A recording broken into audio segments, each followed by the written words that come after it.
की last year की पढ़ाई सेकंड सेमेस्टर सिर्फ घर बैठ के 45 दिन में कंप्लीट करने वाले फर्स्ट रैंक में डिवीजन में आने वाले राजेश सोडानी जी की कहानी मैं आपके सामने रखना चाहता हूँ। अंत तक बने रहिए। नमस्कार, Devchand Bidkar senior business consultant learning expert team doctor Vivek Bindra बड़ा बिजनेस से। राजेश सोडानी जी एक पोलियो जिसको हुआ है, क्या हालत उनकी रह सकती है। जिसको कमर के नीचे से पैर में मतलब चलने कोई प्रॉब्लम है, वो बंदा क्या कर सकता है।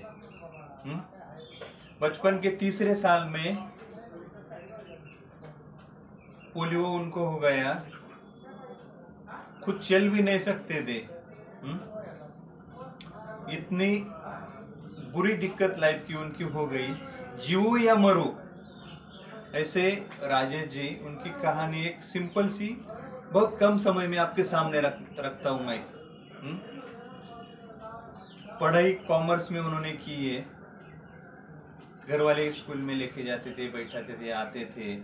तो ऐसे करते करते करते उन्होंने अपनी 12वीं कंप्लीट की है। उसके बाद ग्रेजुएशन में एडमिशन लिया है, ग्रेजुएशन भी कंप्लीट किया है। लेकिन कई जगह से उनको मौका मिलता है कि यार आपके पैर का अगर ऑपरेशन किया जाए तो बिल्कुल आप चल सकते हैं। ये मौका उनके जीवन में आया लास्ट ईयर में ग्रेजुएशन के, यानी बीकॉम के।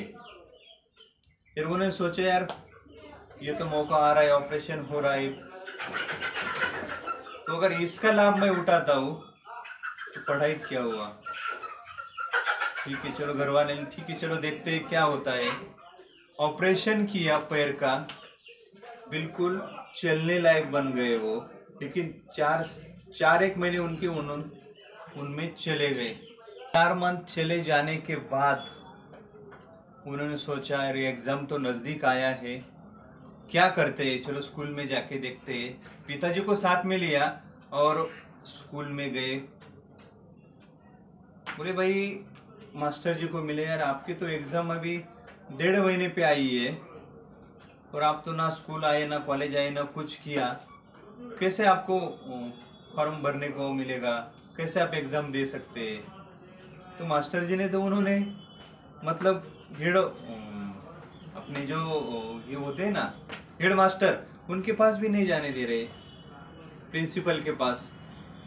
तो उन्होंने वहीं पे ही बैठ लिया, नहीं सर मुझे प्रिंसिपल साहब से मिलना ही मिलना है, बस मुझे 2 मिनट का समय दीजिए और मिलने दीजिए। नहीं मैं यहाँ से नहीं जाता। 1-1.5 घंटा वहाँ पे बैठे रहे पिताजी के साथ। नहीं मुझे घर नहीं जाना, मुझे प्रिंसिपल जी से बात करनी है और मुझे एग्जाम देना ही देना है।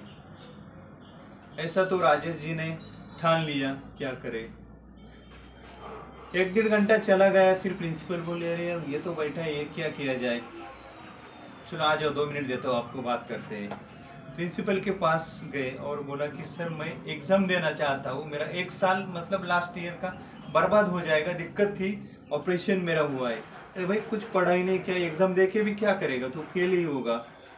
नहीं बोले सर मेरे को बस एक बार चांस दीजिए, बस एक बार। गिड़गिड़ाए, प्रिंसिपल के सामने हाथ जोड़ा और बोले एक बार सर मुझे मौका दीजिए, मैं आपको चैलेंज दे रहा हूँ, फर्स्ट क्लास में अगर नहीं पास आउट हुआ तो जिंदगी में कभी आपको मुंह नहीं दिखाऊंगा सर, बस मुझे एक मौका दीजिए। प्रिंसिपल साहब सोच विचार में पड़ गए, क्या कह रहा है ये लड़का। चलो प्रिंसिपल सोचते हैं बोर्ड का एग्जाम है, चलो भाई उन्होंने ऊपर तक बात किया, ऐसा ऐसा केस है, क्या किया जाए। ठीक है, रिस्क तो है, राजेश जी के लिए भी है और प्रिंसिपल साहब के लिए भी है।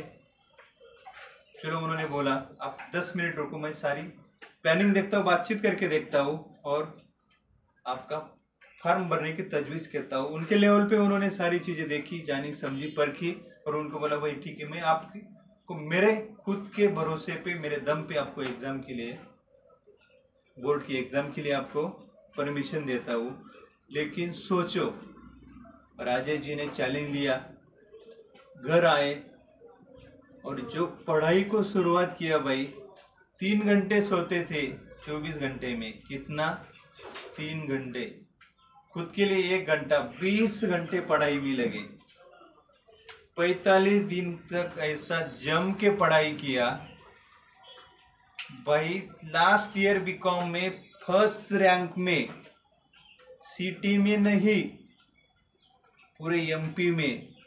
सोचो क्या पढ़ाई की होगी यार बंदे ने, 20 घंटे। ऐसी पढ़ाई होनी चाहिए। साथ में आगे भी पढ़ाई की, फर्स्ट क्लास लाया, नाम रोशन किया, सारी चीजें की, लेकिन वहीं पे रुके नहीं कि यार मेरा ऑपरेशन हुआ है, पोलियो हुआ है, जाने दो, छोड़ दो, नहीं। यहाँ पे उनका विजन क्लियर था कि मुझे कहाँ तक जाना है और मेरा टाइम कैसे बचेगा। 2001 में उन्होंने शेयर मार्केट में एंट्री लिया, धीरे धीरे शेयर मार्केट सीखते गए, हाथ जमाया, वहाँ पे अच्छा खासा एक इनकम उन्होंने सेट कर लिया, लेकिन रुके वहाँ तक नहीं। उसके बाद उन्होंने जब HDFC बैंक का लाइफ इंश्योरेंस लॉन्च हुआ तो सोचा यार शेयर मार्केट पे क्यों डिपेंड रहते हैं। HDFC का इंश्योरेंस का एजेंसी लिया और कैलकुलेटिव रिस्क लिया खुद की ज़िंदगी में, और सोचा शेयर मार्केट से मुझे बस 20,000 आने चाहिए, इतना काम करना है, बाकी मेरा समय पूरा लाइफ इंश्योरेंस में जाना चाहिए। टारगेट सेट किया, कैलकुलेशन के साथ रिस्क लिया, हिसाब जोड़ा और सिस्टम के साथ इन्वॉल्व हुए। अपना गोल उन्होंने बाथरूम पे लिखा कि मेरे को शेयर मार्केट से 20,000 लाना ही लाना, ये काम मुझे करना है और बाकी का समय मुझे इंश्योरेंस में देना है। भाई जब मार्केट में निकले, टारगेट का हिसाब लगाया कि कितना काम मुझे करना है, कितने लोगों से मुझे मिलना है। अगर इंश्योरेंस पॉलिसी मुझे बेचनी है, एक दिन में अगर मैं 10 लोगों को मिलता हूँ, 33% कन्वर्जन मेरा आता है, कितना 33, 1/3, तो 3 पॉलिसी मुझे बनेगी, राइट। अगर मुझे कम से कम 10 लोगों को हर दिन पॉलिसी बेचनी है, तो कितने लोगों से हर दिन मुझे मिलना होगा। और पैर का ऑपरेशन उनका हुआ था, फिर भी मार्केट में पैदल घूमते थे, गाड़ी चलाते थे, 140 किलोमीटर का दायरा उन्होंने बना लिया था, और 140 किलोमीटर का गाड़ी का सफर वो हर दिन करते थे और पॉलिसी बेचते थे। हर दिन रेगुलर 50 लोगों को मिलना ही मिलना है, उनका तय था, वो काम हर दिन करते थे।